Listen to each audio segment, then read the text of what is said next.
بسم الله الرحمن الرحيم الحمد لله رب العالمين والصلاة والسلام على رسول الله وعلى آله وصحبه وسلم. السلام عليكم ورحمة الله وبركاته.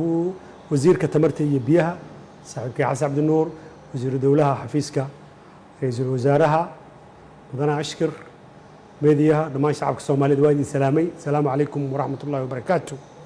سيدا الله سعطان شركي تدلواتك هشيسكي تدلواتك مي اللي وقفت مقالة مقدشو ay ku heshiiyeen dowladda federaalka iyo dowladaha xubnaha ka ah dowladda federaalka waxaa ku jira qodob dhigayay in liisaska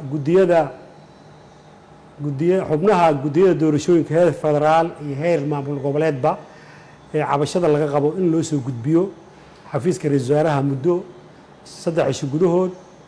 ra'iisul wasaarahana uu muddo 2 cisho gudahooda uu u diro dadka ay ku soo baxda ama buuxin waaya shuruudaha ka mid noqoshada xubnaha guddiga doorashooyinka.